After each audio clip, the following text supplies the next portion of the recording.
Welcome everyone, and thanks for making the time to log in to this webinar on traceability. And a warm welcome to our VSGA members who are here today or who may be watching this recording. My name's Kevin St. Mart and I'm the Executive Officer of the Victorian Strawberry Growers Association, and I'll be hosting this webinar. So this webinar is all about digital traceability solutions, particular to growers, to help improve volume forecasting, harvest records and traceability in general. This webinar is part of a series of webinars made possible by funding through AgriFutures Australia. And you can access the previous webinars on automated irrigation and also robotics for the berry industry on the Berries Australia YouTube channel. And of course, this webinar will also be recorded for those that were not able to attend.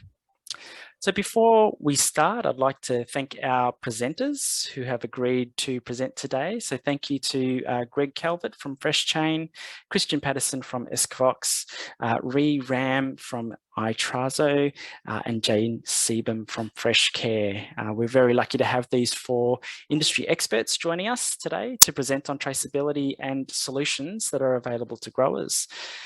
Each presentation will be roughly 25 minutes and including questions, and I'll ask that questions be held until the end of each presentation unless the presenter would like them during the presentation.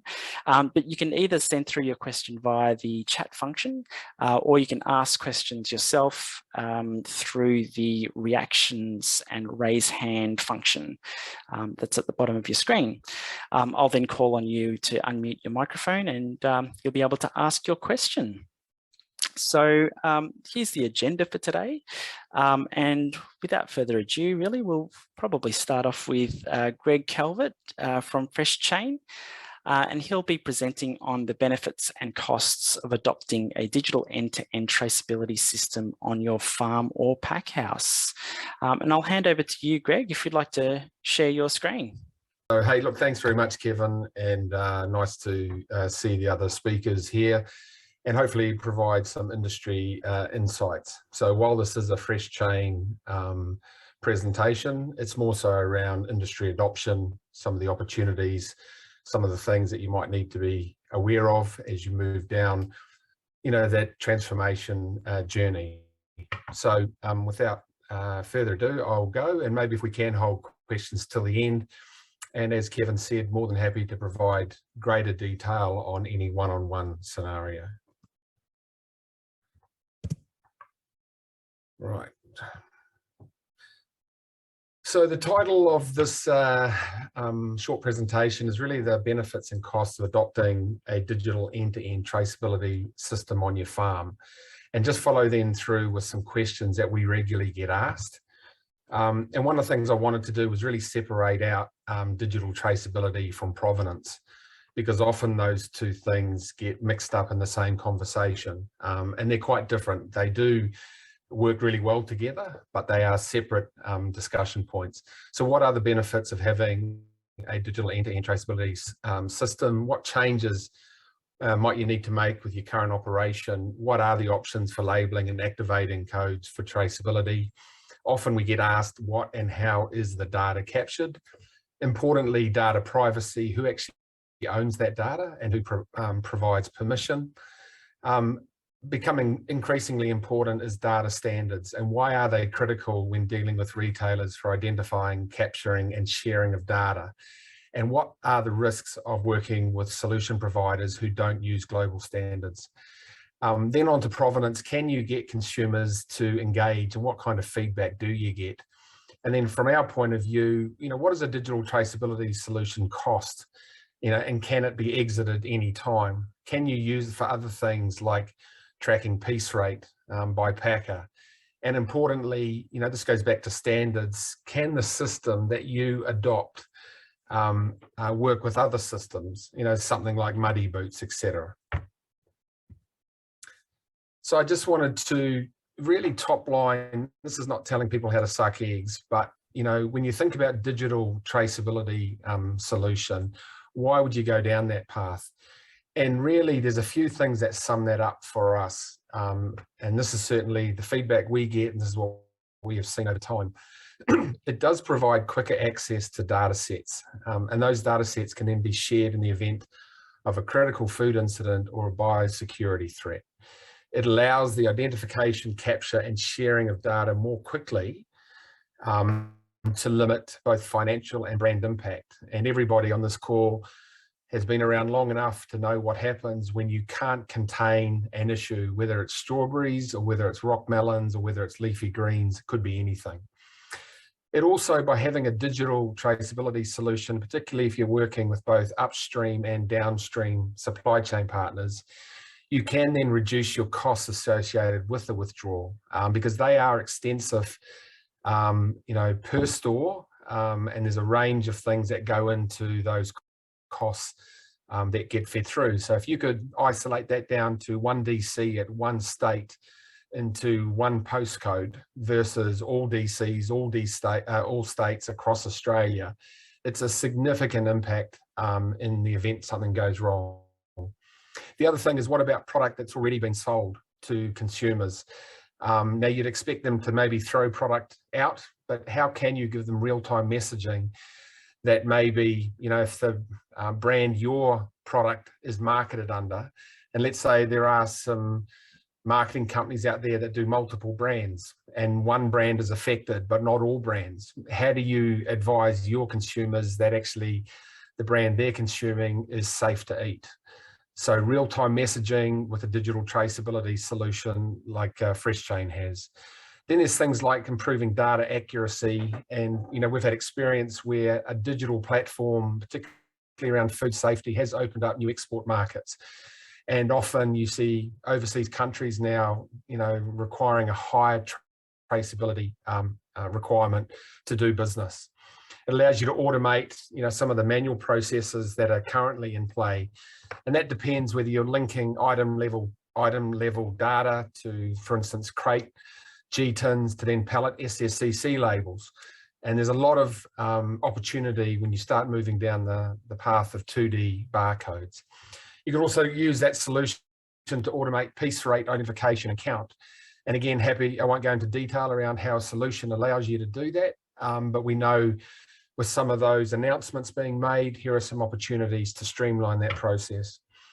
Then better management of your chain of custody and product movement with the involvement of your supply chain partners. So in the event of things going wrong, who actually had ownership of your stock at that point? And it allows for better examination of a product journey. And using serialized sensors, of which we have, but we're not the only ones, you can track in real-time quality metrics like temperature, humidity, light, shock, movement. And we've spoken to the insurance industry, and again, I'm happy to have one-on-ones, and I have actually raised around the premiums on recall and withdrawal insurance and about the difference between farms or operations that have a digital traceability solution versus those that don't. And I've had some really interesting feedback. So we think there's some opportunity in that space. What changes will I need to make to my operation? Well, it really depends on what kind of operation you have. Here are just some of the products that we've worked with. So you can see there, we work with everything from pick, and pack in the field, products that are picked and then packed in line, products that are activated or codes that are activated in the field, codes that are activated in line. From a labeling point of view, everything from printed on demand, print and apply, pre-printed labels or stickers, secondary labels. So I suppose the key is there's nothing we've come across as yet that doesn't work. It's really more about understanding your operation and what opportunities there are to streamline that. And you can see even in the rock melon one there, that was product that was labeled on transformed product in store. So if you have good relationships with your supply chain partners, you can track it all the way through, including product that has been transformed. The other thing I wanted to raise with everybody on the call is the thing to note, I suppose, is that 2D barcodes are already here and being used, and their use will only increase over time.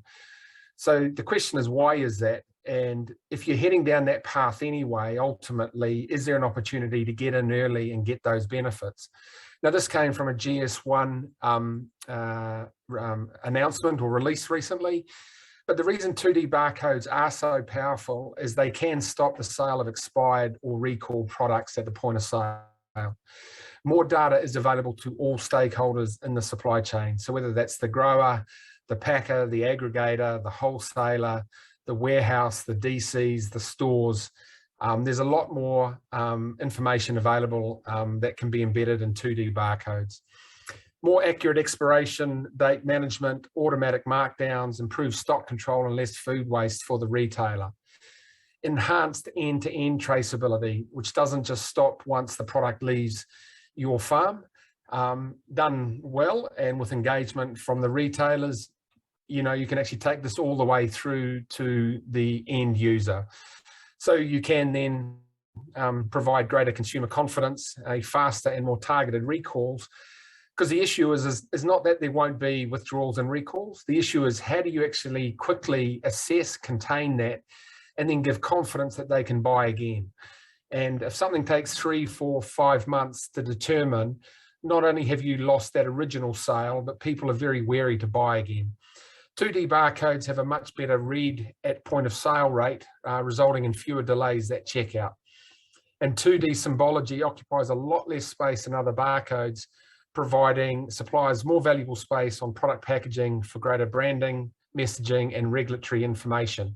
And you see that in medicine in particular, but a lot of other categories now moving to 2D barcoding. And then using serialized, unique, and encrypted GS1 digital link QR codes, which FreshChain uses, you can mitigate potential food fraud. So just letting everybody know, 2D barcodes are here.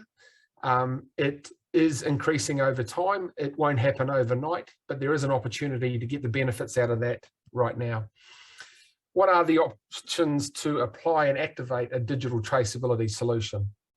Well, for us, it's pretty simple as trace, apply and activate and use. And trace, we use a digital link QR code, and that is the most widely used barcode technology in the world, but it comes with a twist.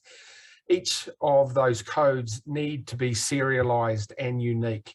If they're not serialized and unique, you can't use them for traceability. Some of the QR codes you see out there are static QR codes, a static URL, which is more for marketing rather than traceability. Encryption, like bank grades, they can't be copied. They need to be compliant with GS1 for standards, ensuring systems can talk to each other, and they can be used with other barcodes. So whether it's the original, 1D GTIN that you see out there today, or a stacked data bar or something else. As I mentioned earlier, it's a simple and cost-effective way of doing it. And you obviously need to understand what product, what commodity, what operation you have. But it could be everything from cards on product, labels on packs, stickers, inline or pre-printed, and then activated by printing on demand or using a camera, scanner, or any mobile device. Use, it's pretty great because you don't have to download any further apps. It can be used with any smartphone. How does data get captured and shared? Well, we really want to make it frictionless for growers and not add multiple touch points, but it obviously comes down to the capacity and capability of each of the operation. So, if you're a large operation that has a very strong digital capability, you could have a full integration, right, with popular QA and WMS software directly with an API from FreshChain, for instance. Or you might want to use optical recognition on documents that you already have, but you don't have to repeat that process. Or if you're a smaller grower or operation, you might just use a friendly interface to enter key information once to any smart device. So what we're trying to do is, our focus is not just to go after or support the big guys. At the end of the day, if the whole ecosystem is not supported in digital traceability, then there is a weak link out there. So we want to make it affordable and easy for small, medium, large, and enterprise clients. Carton and crate traceability, again, there are various options. I suppose what I'm trying to show to the industry is there's a lot of flexibility out there. It's not one size fits all. And so you could have an in-house, fully automated and cost-effective labeling solution. including printer and app to print compatible labels. And we did that recently, with a cherry grower, where we linked item level G-tins to crate level G-tins to pallet SSCC labels, and tracked that all the way through to the DC, and then, those pallets and the stores that ordered off those pallets. So you could actually, see a lot of granular data in the event of something going wrong. Or a hybrid system using an existing printing solution that you have and receiving barcoding through an image or an inline design. Or, and we've done this plenty of times as well, a cost-effective pre-printed labeling solution. And often people go with that because they find that an easier way, particularly if they've got particular commodities that they pack in the field. I just wanted to mention, I spoke about sensors as part of a digital traceability solution. And there are a number of them out there, and it depends on the, what you're looking for. So this is not necessarily a sell for FreshChain, just letting you know that we have that as part of our FreshChain platform and solution.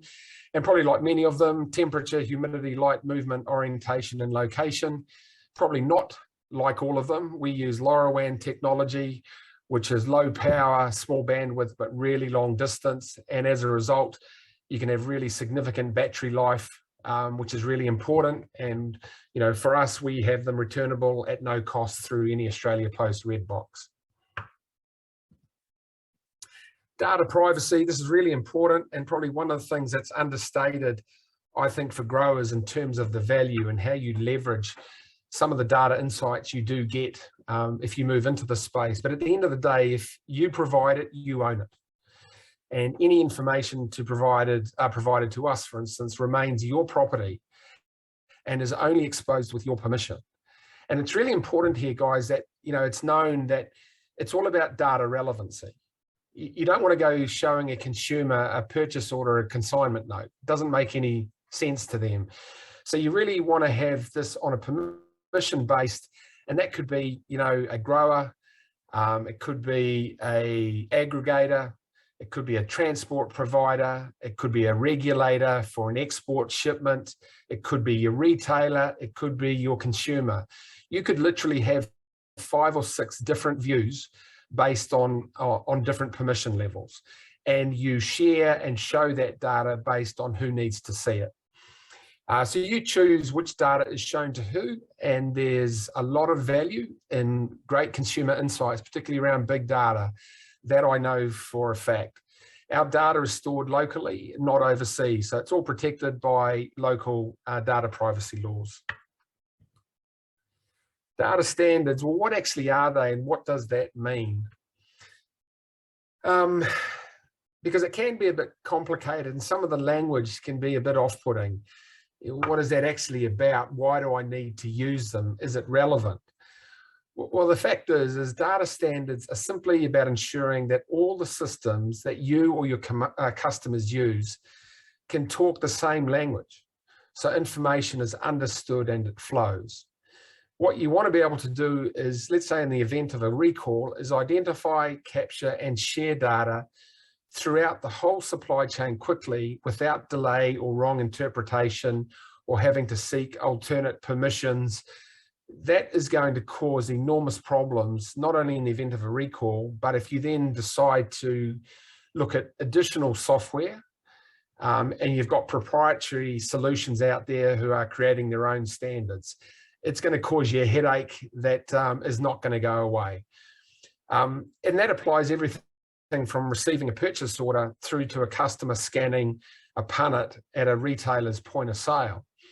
Now, not all the retailers are at the same pace. Some are heavily using 2D barcodes. Others are a long way off that, but you're seeing more and more of that use. And there's something out there called GS1 Digital Link. And GS1 Digital Link is on the pathway for enablement. And that is going to allow a single barcode, a GS1 Digital Link QR code, to be read at the point of sale with the right resolvers, and also for consumers to scan and see all the great provenance detail in a single barcode. So that enablement is well underway. It is coming, And so it's important to be aware of that when we talk about the standards that need to apply. As I said before, ensure your future software choices remain in your hands by partnering with solution providers who do use global standards. If you don't, you're going to end up with a costly long-term headache that isn't going to go away anytime soon. Then I just wanted to step in around, well, okay, if you had a digital traceability solution, to me, that's just like, an insurance piece where you really only get value in the event that something goes wrong. And that's the really unsexy part of traceability and provenance, in my view. That's more an operational aspect that is critical and it underpins everything. But it's not where the gold is for me. The gold really is the next part of that, which is part of traceability, in my view, particularly in this day and age where you're looking at digital transformation. And here's an example of, well, okay, if we're going to do that anyway with a QR code that's serialized, encrypted, and unique, should I do the consumer piece? Well, from our point of view, it doesn't actually cost you any more, or not a lot, much more, but there's incredible value that you get that comes out of it. Now, here's some work we did with Perfection Fresh on their raspberries. And you can see there the story that it tells and whether anyone had an opportunity to scan that. But that really calls out provenance, the origin of where that product came from. But a lot more than that, it actually profiles the farm, it profiles the region, it profiles the growing methods, it profiles the sustainability credentials. It kind of co-ops as an educational content around consumption of fresh food and why fresh food is so important to your daily diet. It creates videos and allows growers to call out not only the produce they have today, but what's new coming up in new seasons, and really taking consumers along in a journey. And if you look at things like raspberries, they're a really delectable kind of product. So to be able to showcase those kind of recipes and have that engagement come back to you is a really valuable piece. What can consumers do? I'll just make sure I'm not running over time here.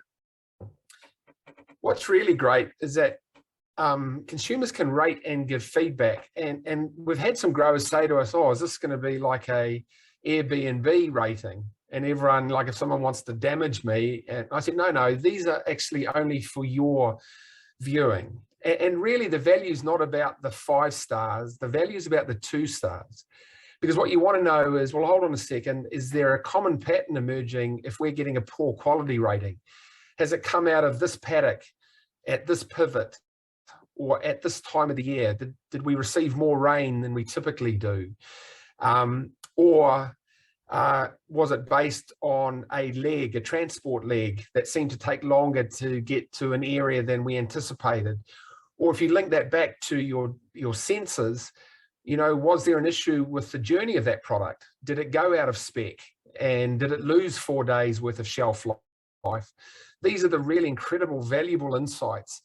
And at the end of it, guys, only you get to see this information and you get to respond on that. And once you start seeing patterns emerging, it's really valuable. And with the digital age where everybody now seems to make a complaint or a comment, and it goes viral, here's an opportunity to keep it in-house so you can have an early inspection of what might be going on before someone puts it on their Facebook and calls out a brand because it had, a small caterpillar in it, and says, I won't buy this again. This is an opportunity to contain that, to bring it in-house, to go back to that customer and say, hey, thanks very much for your feedback. We received it. Can you give me a bit more detail around it? Here's a $5 voucher. Thanks for your ongoing support. So those are the opportunities that come out with this digital age and connection. I spoke about what consumers want to know more about. Well, we do live in an age where, particularly with COVID, people are probably quite keen on knowing, how it was packed, where it's from, but also things around sustainability. And that could be everything from what kind of packaging are you doing? Are you using pesticides? Or if you say it's organic, how can I be guaranteed that it is an organic product? Who's actually certifying that your farm is organic? You know, have you made progress on your reduction of plastics? You know, 20% year on year. And these are the sorts of things I think the next generation of people who have money to spend are going to be making more decisions around. I'm not overplaying my hand saying that everybody does that right now, but I think over time, this is an opportunity for you to differentiate your farm, your brand, your product to those out there who perhaps aren't doing that. And that could be everything from water use to sustainable farming practices across the board. The analytics, as I spoke about before, there's some great stuff that comes out of that about where your product is being scanned, the freshness index, how long it took to get to a particular location it was being shipped to, how many units were activated versus scanned, how many times were those codes scanned, in-app use, what did they want to know more about, how often did they get in there, did they click on the segments themselves. I can go through more in one-on-one detail, but there's some really fantastic deep insights that I know is valued by the retailers, valued by transport providers, and valued by growers. And one of the keys that I'd be saying is, I'm not sure the value of those data insights has been well enough understood. Notify. This was talking about real-time messaging. Now, this was one of the, assume that's an iPhone, and someone scanned their product and they were eating it. They then got notified that there was a recall on that product. They could actually scan that QR code, and it could have been updated in the background by a FreshChain with that message that said, this product is subject to a recall, do not consume. For further information, contact New South Wales Food Authority, take your product back to store for a full refund. Now imagine being able to do that on product that's already been sold. So it shows people that yes, while there's an issue, while you're already on top of it, it's been contained, and hopefully they'll buy again with confidence before too long. And those messages can be set on a platform, you know, whether it's by product origin, serial number, batch lot code, date, destination, and a whole lot of other metrics. I think I've only got a couple of minutes. Data integrations, recall, withdrawal, fully integrated or manual. We work alongside GS1 Recall for stakeholder management. I put up there about how much does a system like this cost, and can I exit at any time? Well, I don't know about others who are on this presentation, but our pricing has always been upfront on the website. We don't think growers should have to go through days, hours, or weeks worth of discussions before they find out that it's, you know, affordable or not. So you can very much tell what ours is. We use monthly based subscription price modeling, and it's simply based on the number of monthly codes that you activate. You pay by the month and can exit any time. So if you have a short season, 3 months, you pay for 3 months, and then you don't pay until the next season comes around. So you really only pay for what you use. And I'll just finish with a summary of my top 5 or 6 takeaways for a digital traceability and provenance solution for your farms. The language can be confusing, and it can almost be a bit intimidating, where people go, you know what, hands up, I'm not doing it. It's too hard. I don't know who to talk to, where to go. What I'd say to you all is do your research and ask the right questions, or work with those who can on your behalf. Digital transformation is not a fad, it is happening. So try and get the most of what it has to offer now, in my view, and differentiate your offer. You know, we have worked in the berry industry, we've worked in melons, leafy greens, and a number of others. What I'd encourage you to do is work with solution providers who have successfully deployed in your space, because they can share the learnings of what they've gone through, of what you need to be aware of when you undertake a project like that. Importantly, don't underestimate how valuable your data insights are. You own them, and so use them well. There's a great way to leverage those insights the right way. And I can talk to anybody about how that might look. Talk to your insurer about a reduced recall or withdrawal premiums if you have a full digital traceability solution. I'm not guaranteeing anything, but in my discussions with them, it was all about mitigating risk and what comes with that. And finally, and appreciate all your time, is ensure global standards are used in the solution. a lot of people can simply sign up to a global standards body as a member, but not actually use the data standards. And, I'm hoping that becomes a thing of the past. So make sure not just to member, but actually use the standards, because if you don't, or if you do, you'll remain in charge of your future software requirements. And that's what you want to be about. So Kevin, I think I'm done. I just wanted to thank you, and that's me. Thank you very much, Greg. I really appreciate that. It's a great presentation, some great tips and benefits for those out there that are looking to move to a digital traceability solution. Well, we'll move on to the next presentation. And the next presentation is Christian Patterson from Escavox, and he'll be presenting on Escavox's sustainable supply chain solutions and how the berry industry can get involved. So I'll hand over to Christian. All you need to do is share your screen. My speech, and Kevin and all the other speakers, we do appreciate your time and having the opportunity to speak to you. So as Kevin said, my name is Christian Patterson. I'm the head of sales and operations for Escavox. I just wanted to share with you quickly a little bit about Escavox. We were founded in 2018, 90 plus clients. We now track across all commodities. Just bear with me 2 seconds. I seem to have lent on that, but that's okay. Oops. Previous technology. Tell you what, Greg, we're in the same space. So in relation to the categories, we now track meats, fruit, vegetables, protein, processed foods, and we have also now expanded into some other categories as well. I won't go into much about the service model or the technology, only to say that, as you can see across there, that we believe that using data to eradicate waste in food supply is our mantra. What we can then do is let you know what is happening to your product, what is happening to the impact of your product, and how do you improve the supply chain.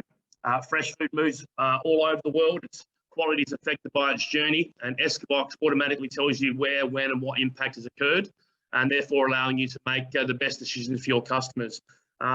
You can see the graph down underneath that. It shows the level of tracks that we do against how many customers we have.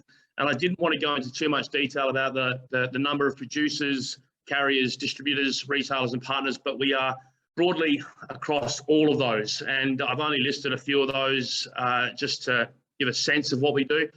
There's a video and a link to the video. I think, Kevin, maybe we can share that back with the people that are listening. They'll also be able to get access to it if they'd like to have a look at that video, the short 3-minute video. Sure, no worries. And from Escavox's point of view, we believe we're trusted, we're independent, domestic, international, we're transparent, we're fully automated, and we are very unique. So just as I said, we're actively engaged across producers, carriers, retailers, service providers, and I just also wanted to know, or to let you know, that we're also very actively engaged with the industry as a whole through the produce, through the meat, seafood, and various other ones.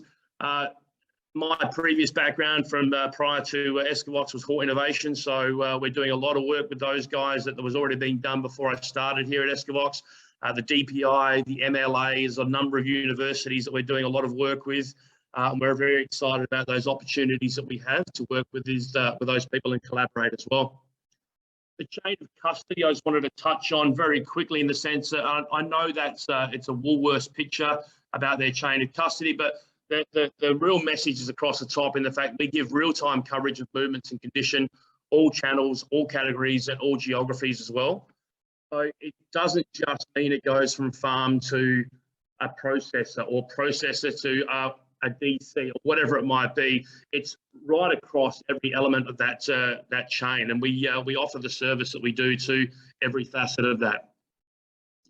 Here's a very quick high level, and I think it's important for those people out there that might be technologically savvy.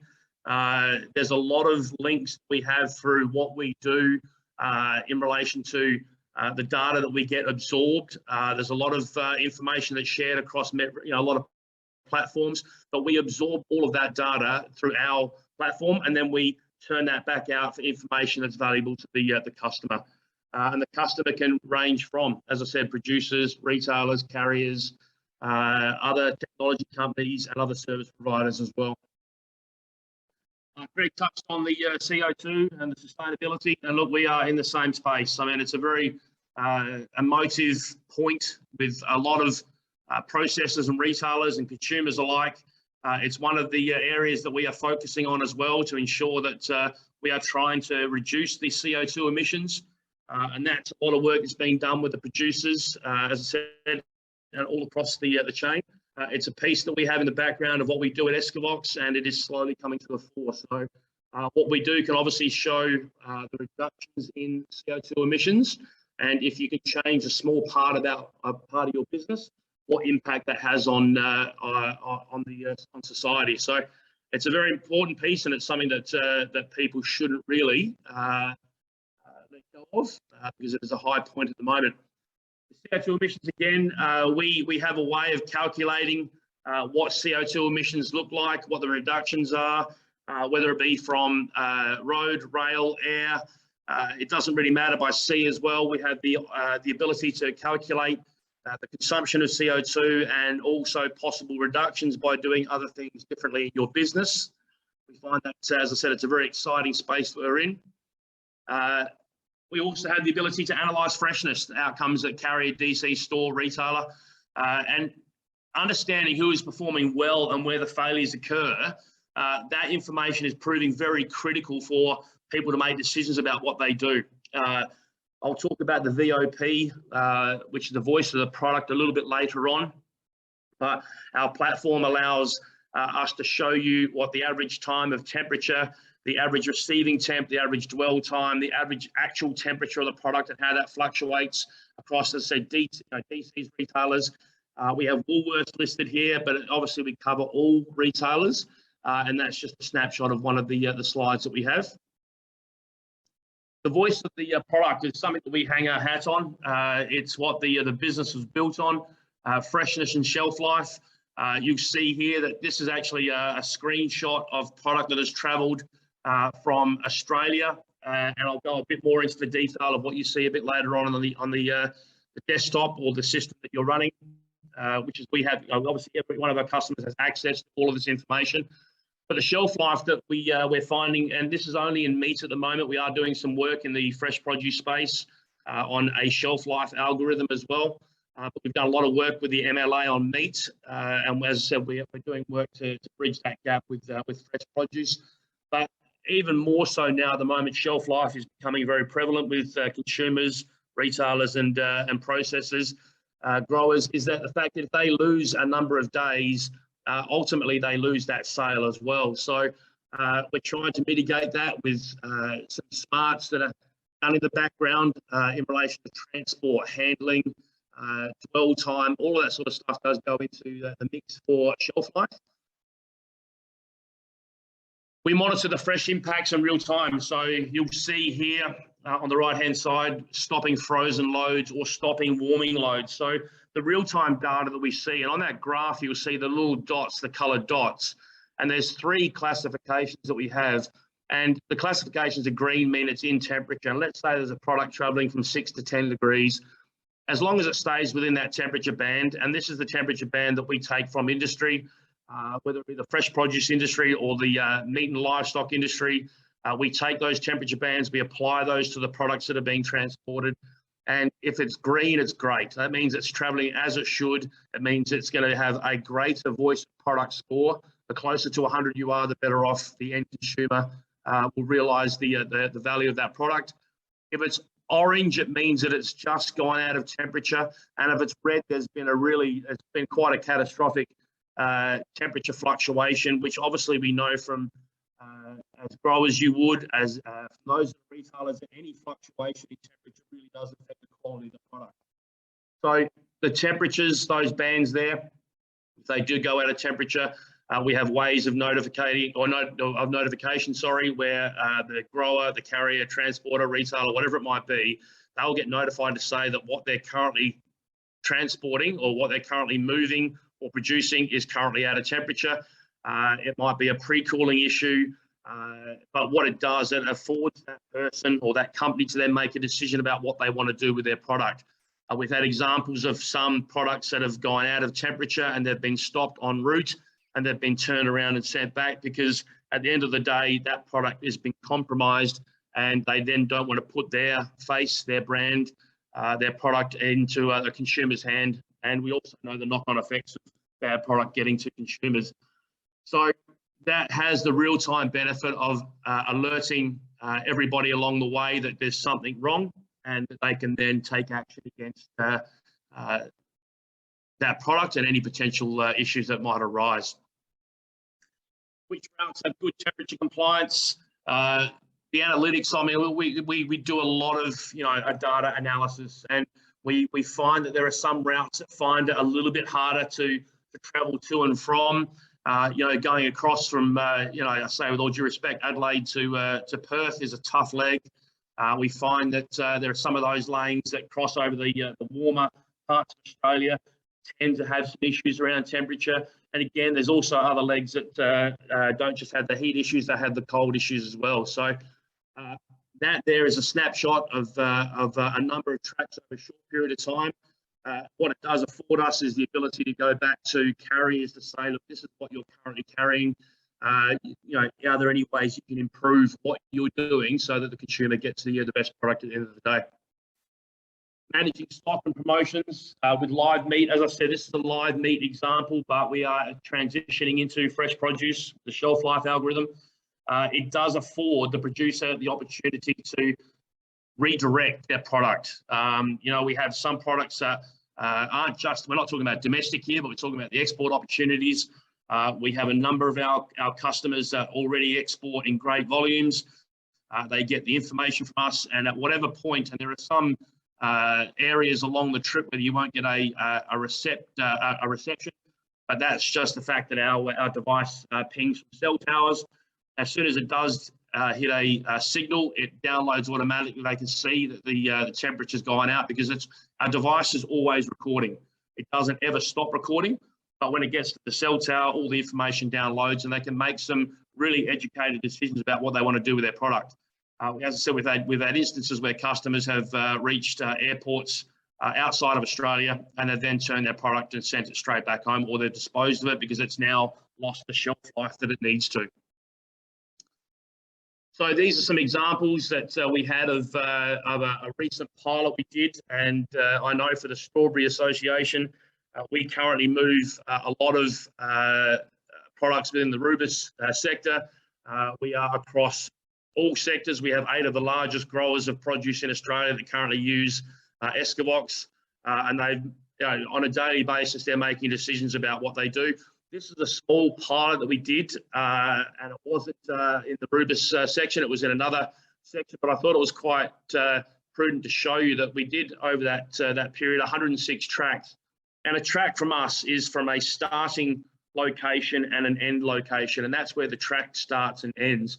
And there are various ways that we can start a track, and it might be from a production facility, it might be from a grower, a processor, it can also be from a retailer, and we can go as far as ending the track at any point along that journey, whether it be at the retailer or at the store, so you get that full end-to-end understanding of what's happening with your product.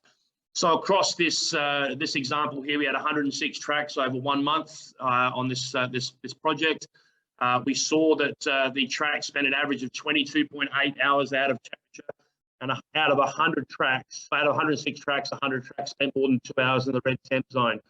Now, for this product, that actually degraded the product a lot, in the sense that they realised that even for that 2 hours that they were out of the temp zone, it was some of those loads were actually turned around, sent back, and then they also then did on-sell that product. So on that screen there, you'll see that across the whole of those 106 tracks, 58% there, the VOP, the quality of the product was really badly affected. And, as I said, we always want to try and get as close as we can to 100%.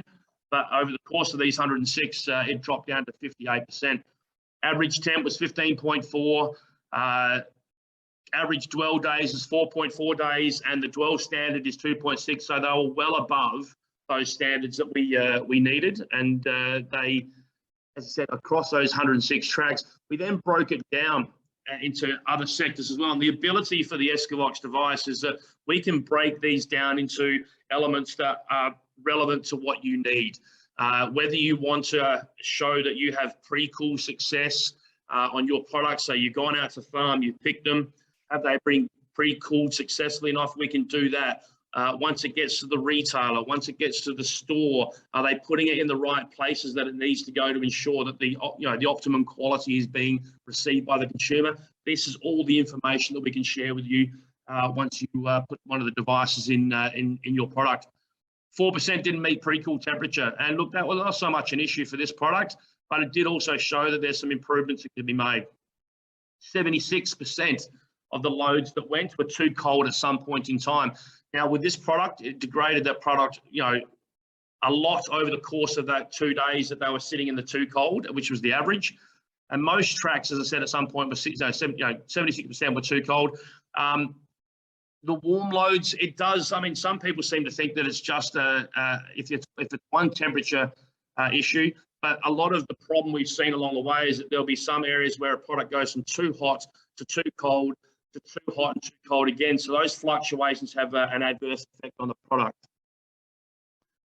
This slide here just shows you again, we have the red line on the left. You'll see the graph on the left. The red line was the maximum temperature band for this product of 20 degrees, and the minimum was 12. And we were able to show that along the way, and it's broken into different legs. So we have the pack. You'll see the coloured dots across the top here. You'll see pack to cross-dock, and there's a number of elements of cross-dock to DC and then out to store as well. And you can see where that product has been compromised by going out of temperature. So the real-time data is really valuable to that producer and also to the retailer and the carrier, because we have a lot of people that, not just producers, we have carriers that use our device as well to ensure their trucks are doing what they need to do, because sometimes, and we see this at the moment, a lot of the transport carriers are actually mixing their loads because of the issues around transport. From a producer's point of view, they get to see that. From a carrier's point of view, they get to say, okay, right, well, we're not really doing what we should be doing. How can we make that better? From a retailer's point of view, they get to see the journey as well to say, okay, look, this is not how it should be. One thing I should probably point out, though, is that whilst they say there's an overlap with producers into carriers, into retailers, either one of those can actually utilise this device, but it's invariably a producer will have their own device, a carrier will have their own device, and a retailer will have their own device. They can all see the same information, but there'll be some points of crossover. The information can be shared between parties. It's a commercial decision that's made. Invariably, that's a chat between the two, and we are happy to instigate that discussion, because there will be a point in time where that information crosses over. So that slide there shows that there were 30% of transit legs were too cold, and then when it got to the DC, almost all the DC legs were too cold at some point. That again is very powerful information for a retailer to say, okay, look, we need to do things a little bit better. How can we make changes in what we do to ensure the quality of the product? On the flip side of that, again, 25% of the transit legs were too hot, 5% of the DC legs were too hot, and again, it does impact the quality of the product. I won't go into too much detail through the states here, except we did a state-by-state breakdown as well. It did show here, and again, we've got the retailers that we did this pilot project into Aldi, Coles, and Woolworths. As a result of that, there were some changes made with this product to ensure that they were actually receiving the product as they should. Each of the states, and we can break this down again for the producer, you may only just serve one leg. We know that there are some producers out there that have contract deals with a particular retailer, and they may only go into 1 or 2 DCs. It doesn't matter if you service the whole of Australia. If you service one location, we're happy to assist with understanding what's happening with your product. So again, Queensland, WA, and again, you can obviously get these when you get a copy of the video, or I'm more than happy to share these with you individually. New South Wales is where a lion's share of this product went. And you'll see on that little map, there were some issues around the temperature. Again, you can see the coloured dots to say what are the best legs, where the best opportunity is to improve what we do. So that's what that shows there. South Australia, again, these are all the states, the information we sent back to the producers, that went back to the carriers, the retailers as well. Tasmania, not so many tracks. It was only a small pilot project of 106, but it was also very valuable. So the blue box is designed and built for the fresh food industry by us. You know, the top level points that we hang our hat on is it's real-time data anywhere in the world. We have customers all over the world that are utilising our device, whether they're sending within their own countries or they're sending to other countries. We also have, as I said, customers that send back into Australia. Our export opportunity is growing every single day, especially in the fresh produce sector. Very strong in meat, but it's becoming strong, if not stronger, in the fresh produce industry as we speak. So it's not just frozen, it's fresh. A lot of commodities are sent via air, and they want to ensure that the product, when it gets to the airport, is as it should be. When it lands where it is, that they can actually then on-sell that product to their customer at the highest quality. Time, temperature, location. The temperature bands are -20 to 65, so that certainly suits the strawberry sector with the temperature band they have. Just for reference, we do move one of the biggest growers of berries in Australia, and we track, from my understanding, it's every second pallet that moves around the country. It uses the global cellular network, no need for gateways or USB download. It's always on. So look, when we sell the service to a customer, some customers turn the button on and off, but the actual device is always recording. It doesn't matter if you get to your warehouse and you don't use it for a number of days, we are still recording that information. We set up geo-fences to say that if you have a location XYZ, which is your farm, and that's the start location, and the end location is a particular retailer or a wholesaler or wherever it might be, they become the geo-fences. Once it leaves the geo-fence, you get notified and you track the data all the way through till it reaches the geo-fence of what you've nominated as the receiving point. We also have the opportunity to set up hubs along the way. So if you're cross-stocking your products, it'll also track through those cross-stocks and those hubs. It also, as I said, it notifies you at all times when it hits those amber and those red temperature fluctuations. The other, obviously, benefit we've just started as well is humidity. We also track humidity. Very important for some products to have their humidity tracked. And there's a lot of other smarts we're doing in the background as well that we'll be releasing shortly with the Escavox tracker. The trackers arrive preset. So all that needs to happen is you just add one to the carton and it starts. The trip starts automatically. So for all of our customers, you'll see that little blue box, no bigger than an iPhone. It simply sits inside the carton. The lid goes on.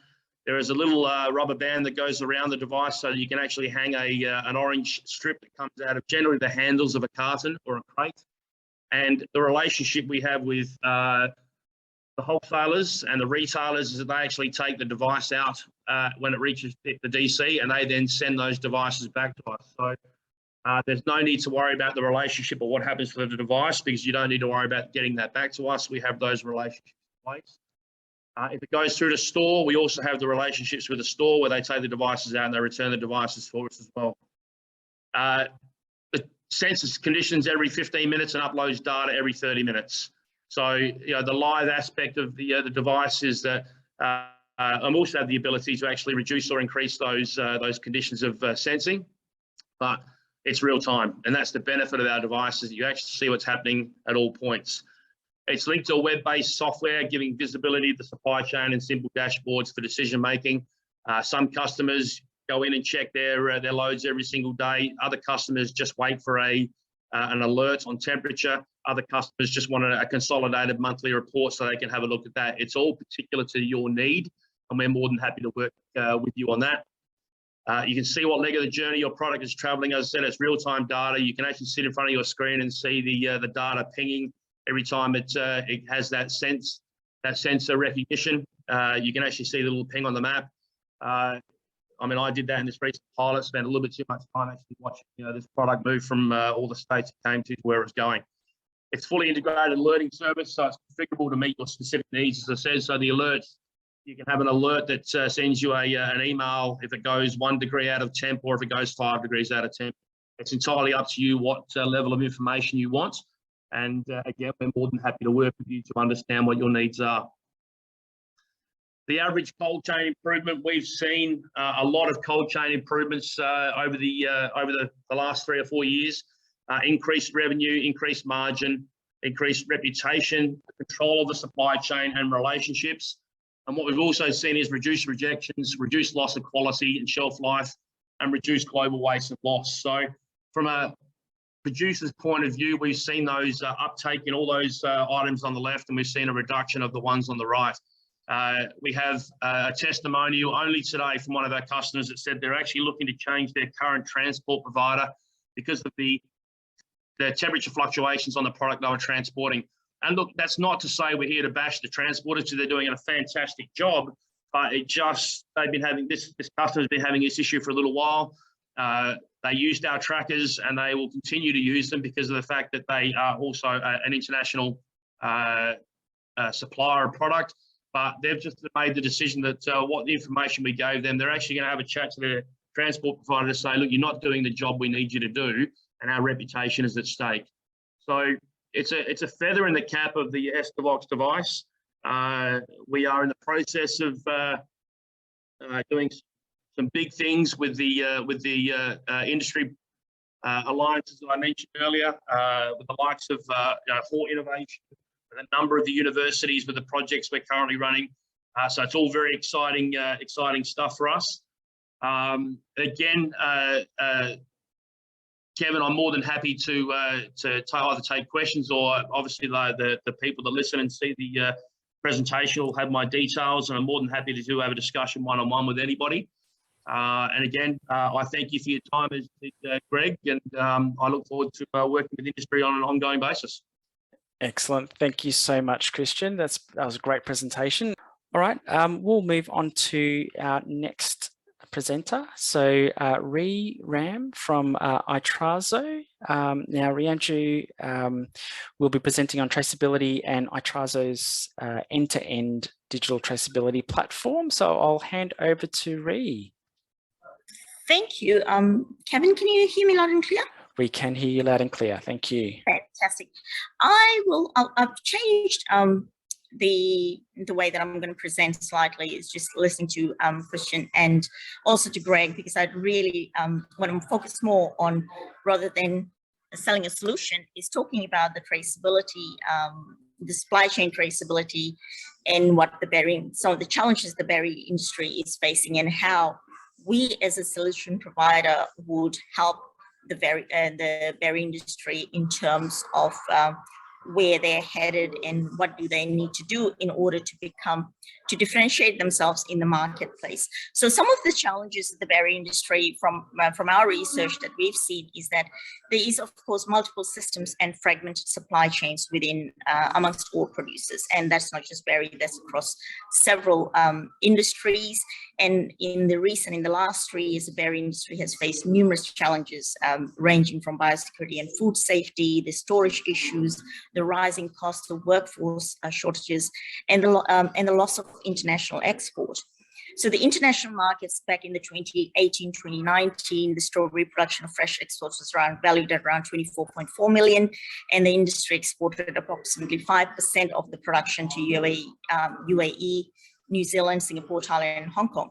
And then on top of that, the China export market reduced when they refused to buy the Australian berries because of the needle, the needle in the strawberries issue, which also there was a massive loss of opportunity.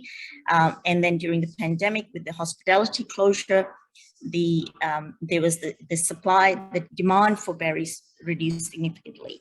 So all of this has sort of created a lot of angst amongst the berry growers in terms of what do we need to do to differentiate ourselves in the marketplace. So with what we do as a traceability solution provider, as a supply chain solution provider, supply chain traceability solution provider, we focus on the challenges that the industry faces and look at what they have within their current ecosystem. So traceability is not about just what you do on your farm. It is also about what happens in your supply chain ecosystem, right from the paddock to the consumer, and what processes or practices you need to have in place so that you can improve your supply chain and you can differentiate yourself, whether it's in the domestic market or whether it's in the international market. the berry industry, out of all, similar to melon, has sort of back in 2017, where there was the issues with the frozen berries, the mixed frozen berries in Australia, which are finding traces of hepatitis A. Then in 2018, there were several victims reported contamination of strawberries containing needles. That was across Queensland and Western Australia. And then similarly across overseas in the US, the frozen raspberries were recalled from 2 major retailers, Aldi and Rally's, due to contamination with hepatitis A across 12 states. And then in 2021, I mean, just as recent as last year, Driscoll recalled the blueberries from Ontario, Canada, due to contamination with harmful pieces of metal. So there's several factors and several challenges that is actually causing a problem for fresh fruit producers and the berry industry itself. So what we see, where we see the opportunity in the berry industry and how we can support the berry industry is that, the Australian strawberry production was valued at about 435 million, if I recall, and there was about 83,000 tons of fruit grown nationally.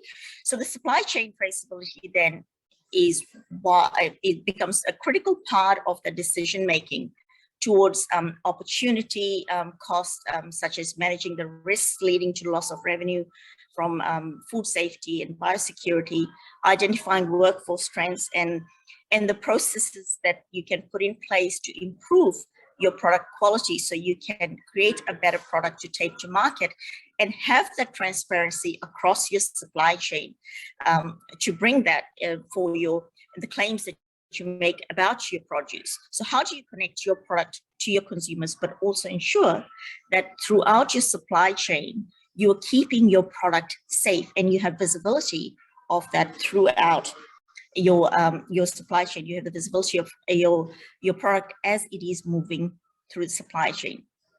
So what iTrazo does, from working with our customers or working with our product is industry agnostic, and traceability is driven by the traceability, or the events that to capture supply chain traceability is driven by standards, which Greg talked about some of it, and some of it, yes, it is relevant, and some of it is still in its very early stages, like the GS1 digital link. It is still not trialed and is still away from being taken to production. But however, in the interim, you already have data that you collect across your supply chain. So you have your data that you're collecting on your farm practices, you have data from your logistics company, you have data from your distributors, you have data from your retailers to a point, and then you can also collect data from your consumers if you implement traceability on your product and put NFC tags or QR codes to get that feedback from the consumers. So these are some of the ways in which the industry can look at improving, or a berry producer can look at improving their supply chain. How we work with our customers is that we help. Firstly, there is a scoping exercise where we need to understand your business. We can't just say, okay, here's a solution that is going to really give you everything. That would be me misleading you up right front. So what we would do is that a business analyst will come and look at your existing business process to say, here's your existing business process, and here's your to-be business process. So from that, then we will work through your entire supply chain ecosystem. And here, I will quickly share this diagram, which will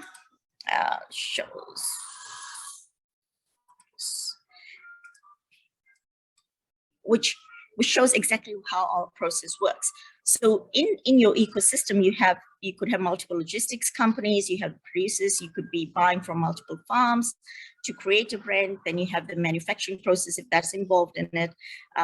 You have the wholesalers, you have the markets, you have the retailers, you have the distributors, depending on whether you're doing domestic or international. So it is to bring traceability, complete supply chain traceability across your product and across your brand. Everybody in the supply chain needs to play in that ecosystem. You can't just say, okay, I can prove traceability just because my process is right. Yes, your processes could be right, could be fully compliant, But there's the risk that within the supply chain, contamination could occur, mishandling could occur, a product diversion could occur, or just a malicious act from someone in the ecosystem could potentially impact your brand. And so we would capture in supply chain traceability, the standards that are out there, some of the standards and what they define, is that all you need is your key data elements and the critical trace events that as your product goes through the supply chain ecosystem. So you don't need to capture everything in a traceability platform. Those are the things that you need. And then you build the one-to-many relationship. So you would have, you're already using GS, you potentially could be using GS1 codes that from your farm activity, your bins that would collect the berries, then it goes into the storage, it could be linked to a different code. And then when it's been packaged, it could be linked to a different code, or Woolies and Coles of the world will supply you their barcodes that you need to put on the punnets. That relationship needs to be built. And then when it goes into the logistics company, there's another serial code put on it. So that relationship needs to continue throughout your entire supply chain. And that is what creates the supply chain transparency and visibility. And through that entire process, as we capture the key data elements and the critical trace events, what we then provide you is that we become a data aggregator for that entire process. So our platform then allows you to have real-time visibility of all the data and what is happening within your supply chain. So you've got the predictive, the descriptive, the diagnostic, and prescriptive data on hand to see where things are at within your supply chain. So someone like Escavox, in terms of the IoT sensors, we would plug in that information because that's the data that would be critical to from a logistic perspective, or when the product is picked up from the warehouse or the processing plant and it goes through it, because the Escavox IoT sensor would be sending the data, and that becomes it's a key data element for your supply chain traceability. So that's how iTrazo works and what we do in terms of supply chain traceability. And again, this is the whole traceability. Everyone sort of says that we've been doing traceability for a long time. That is true. Traceability has been around for a very long time, but that has been happening in silo within the ecosystem. What we do is we enable that, we try and aggregate the data. So if somebody within your supply chain doesn't want to play and have that capability or share the data, that means your supply chain will still remain fragmented. You can't show traceability of your product from the farm to the consumer. So that is one of the things that will continue to happen, that you would have fragmented supply chain. So if from our perspective, again, it is about understanding a producer's problems, the challenges they face, and working with the existing systems and processes that are in place to enable, firstly, getting the data that you already have, understanding that, and then moving down the path. So it needs to have a roadmap. So you as a producer need to have a roadmap, a digital roadmap, or a strategy in place to say, here's where I am and this is where I want to go. So there's a consulting piece to this, in the sense of that as a solution provider, I have to be ethical in my dealings to say that I'm not going to take you down the path, hey, that traceability is going to work for you. It may not even work for you because you may not be ready as a producer. So you need to take that journey and then start in small steps. Understand the data you already have, understand where the challenges lie within your supply chain and where you are headed. And then we go through the entire process with you and then work out how do we get you from where you are to where you need to be. And again, sort of this then allows you to understand where, in terms of us taking you through the journey, that allows us to understand as to what additional data systems or applications that need to be implemented or embedded in your supply chain to enable you to achieve the things that you want to achieve for your product. For example, if you want to export with the China market as it is, that you want to open new markets, how will you differentiate your product? So will supply chain traceability allow you to differentiate yourself in the marketplace? Yes, definitely. but what is that consumer, that the market that you're targeting, what are the consumers looking for in that market? So you need to have an understanding of that, not just that, yes, if I implement supply chain traceability, that it is going to get me there and that I will have that market advantage. No, it's understanding the opportunity and understanding the consumer demand and understanding the existing data that you hold and how you utilize that. So that is where I leave it at. And if you've got any questions, please feel free to ask. I'm not sharing much about the iTrazo platform, and I'd be happy to give a demo of our platform to anyone who is interested, because I don't really want to bore down. I want to keep it to understanding the supply chain traceability. Excellent. Thank you so much for that, Ree.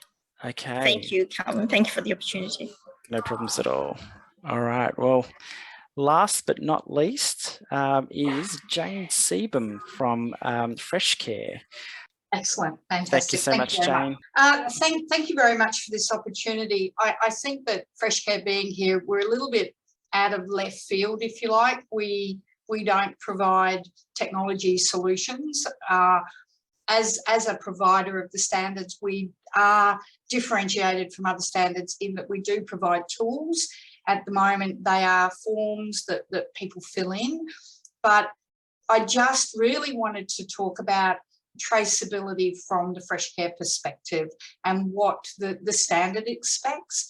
And I'm going to do just a really quick overview of who Freshcare is, because I think that there are people who really don't understand what Freshcare is, other than I have to have Freshcare to get access to market. And I just would like to sort of just give a bit more insight into who we are.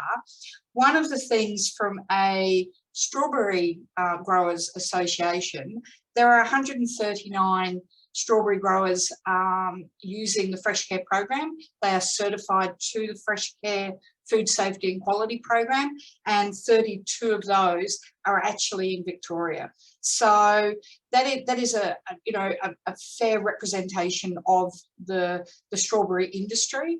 And if those of you who know Freshcare, we've been around for 21 years developing the food safety standards for market access.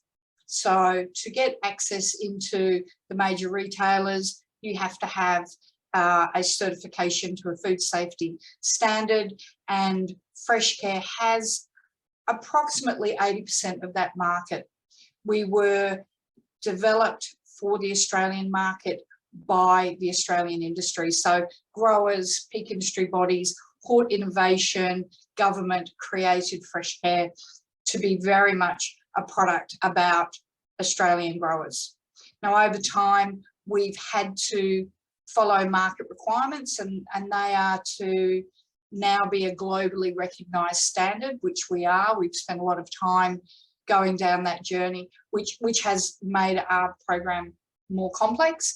And the likes of the technologies that you're talking about today will over time help improve the accessibility, I think, of standards and make them, I will never use the word easy when it comes to the implementation of standards, but make it more efficient and easier for growers, especially to understand the why and to get the most out of the benefit of a standard. I don't believe that compliance should be a stick, because it's about good business, and a lot of growers just get it anyway. They operate good businesses, and we really are just a pathway for them to demonstrate good business practice, and traceability is key within that. So just, we're Australia-wide, we are recognised globally now, and we are about getting market access. So just another, for those who don't know, Freshcare does not have 90 auditors. We don't have 100 trainers. We use a third-party model where Freshcare is a very small, tight-knit business that holds the standards and maintains them and maintains the reputation of those standards and those who comply to those standards. We use third-party certifiers, auditors to ensure that growers understand how to use the program and are compliant to the program. We have 3,838 businesses. When this slide was put together, we're now at about 3,870 businesses who comply to Freshcare's food safety and quality program, or our wine program, or our supply chain program. So the Freshcare standard goes across the entire supply chain, from farm to retail. And we sit at the HARPS table. For those of you in the audience who know HARPS, we are on the HARPS working group to try and ensure that there is a science-based logic to what HARPS is asking for. That slide will show we're a strongly governed program. We have 6 professional directors who ensure that we stay true to our values, and then we have a very small operations team. Apart from that, we have 56 people who are capable of training and are authorised to train to the Freshcare program, and 90 auditors who can audit to that program. Problems in our industry, and every grower would be aware, auditors are an ageing breed. We have to up the model somehow to get more auditors in, or to provide tools so the certification process is simpler, you know, rather than an 8 to 10 hour exercise. I suppose everybody was talking today about data, and one of the things that Freshcare hasn't done on behalf of industry enough is talk about what growers do and what growers do well, and where issues are, and then sharing those issues to create better education pathways, better technology. I look at this, I come from a tech background, I look at this and go, a lot of this is about planning. It's not about growers not wanting to do, it's about time, and it's about an audit takes place at harvest. I've got enough other things to do. I just didn't get my MRL testing in. I've got a major car. I think one of the other speakers spoke about instances we've had in industry, rock melons, you know, berries and the like. When I look at the data, I look at what melons did and strawberries did when those instances occurred, and I can look at corrective actions and then see what was done to make sure those things don't happen again. And yes, we need traceability, but I think that industry and the likes of, you know, the Victorian Strawberries Association look at this sort of data and go, this is where we need more training, this is where we need more support, and this is the data. It's all about the data, and as you drill that down by crop, we can actually pinpoint where we need to help people better to get a better food safety outcome. And food safety is the base in Australia. Overseas, I think that people are concerned about what they eat. In Australia, we have this assumption that our food is safe. And I think that it's the commitment that our growers have to the food safety program that's put us in that place. And now we have to provide ways of just hitting those issues and tackling them as they come. And rock melons was a classic. They did so much in that 1 year following those 7 deaths that I'd be very surprised if anything happened like that again. So that's just an insight into what I look at and what my team look at as to what we should be doing to provide better resources to growers. We also do that across the supply chain. So we do have a globally recognised supply chain solution. And again, we look at these and say there are issues with temperature control, there's issues with maintenance, pest control. What can we do to improve those outcomes? I just included a bit of a slide to give some people you know, again, if, you know, berries have got over 130 or strawberries have got 130 people who participate in the program. It's an Australian program. We're here on site. We get at least 17 phone calls a day asking about the program, asking for some help. What do I do here? How do I do things? We're very transparent in our complaints process. I report up to the board as to complaints with auditors or certification bodies or costs of program, whatever. It's a very robustly managed program. I'm going to just skip over. I had some slides about our strategy, and what I will say is, supporting everything that was said today, Freshcare understands the need for digital transformation, but it also recognises that growers, and it was mentioned before, you know, that not all businesses can afford a top-end system, and they need something that's intuitive. And the Freshcare standard needs to support whatever it is that you know, IT providers are developing, because it's at the end of the day, you get certified to the Freshcare standard, and your software needs to be supporting that. And just for those people who are, again, that's I will share this, but most people who on the call who are growers who are Freshcare will have seen this in our newsletters. So we shared this information extensively. But those who are Freshcare certified, we have a part in the standard that is about product identification and traceability. And at the moment, yes, the majority would be doing this manually. And yes, there is a need for efficiencies and quick traceability to automate this. But most growers, every grower who's certified would be doing this. It would be part of their audit. So I think the good business practices are already there in the industry. It's now that next level, that transformational level, and transformation doesn't have to be, you know, transforming into Bumblebee from, you know, Optimus Prime, but it can just be a small step for some of the growers to go to just, you know, the minimal viable product that they need to automate this.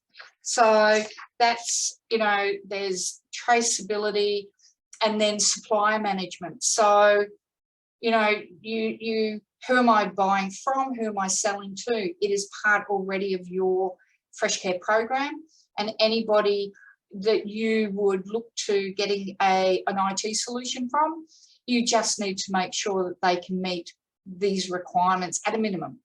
There's much more you could do beyond this, but this will meet your food safety requirements with the retailers.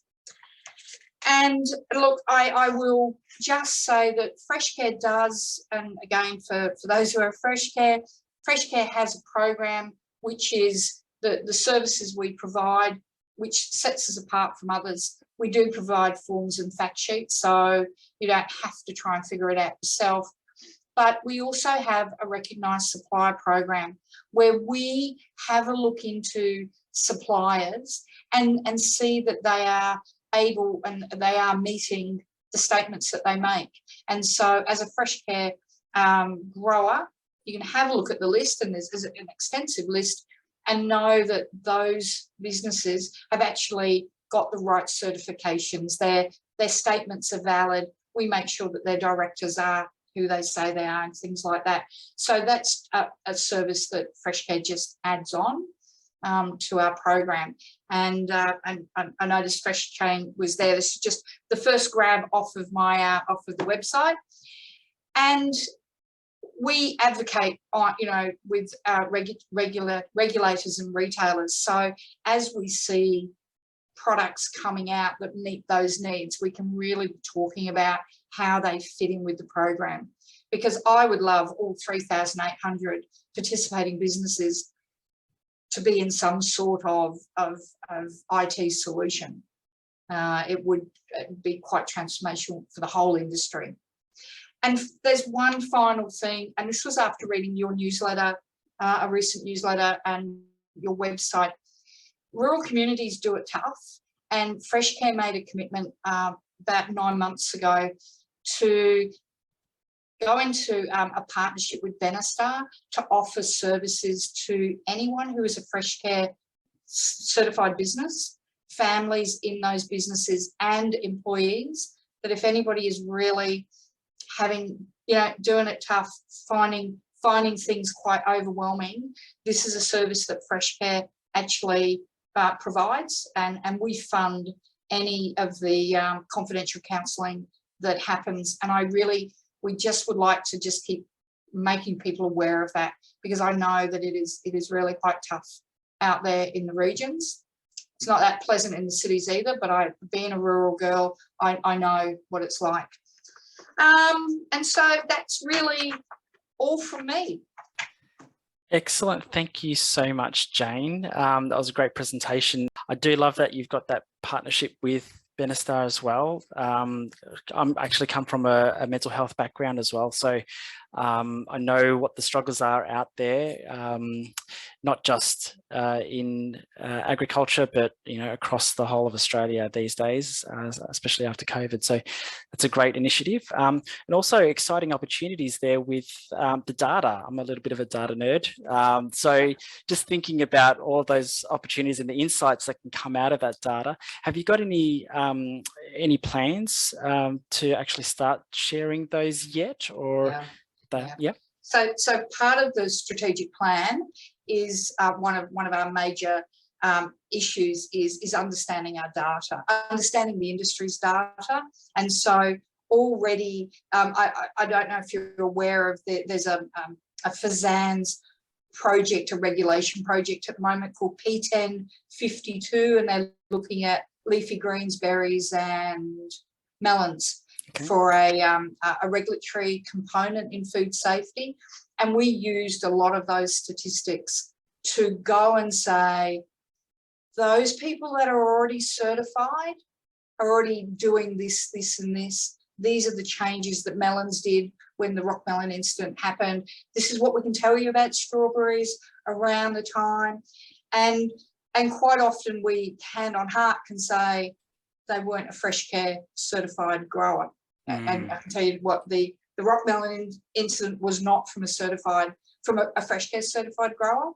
Yeah. And we do intend to work with peak industry bodies to say, this is what we know about your particular crop. These are the resources you need to be developing. Freshcare is a not-for-profit organisation. We are a very small, we're not funded by government, retail, levies or anything. We're only funded by a royalty on the Freshcare audit, which is a small component of the audit. But we can use that data to leverage and say, you need additional resources, we can help you develop them. Absolutely. Oh, fantastic. Thank you so much. And to wrap up, I'd like to thank all of our speakers again for joining us and providing some great insights and food for thought today. Really appreciate your generosity with your time. I'd also like to thank our attendees today and encourage you all to join us for our next workshop in May, which will be a face-to-face, and it's there to guide attendees through the process of developing a personalised farm tech plan designed to achieve improvements in productivity and efficiency using what resources you have now and identifying where technology can fill the gaps. So for more information and to subscribe to our VSGA e-newsletter or to hear about strawberry news, upcoming events and offers, please email us at victorianstrawberrygrowers@gmail.com.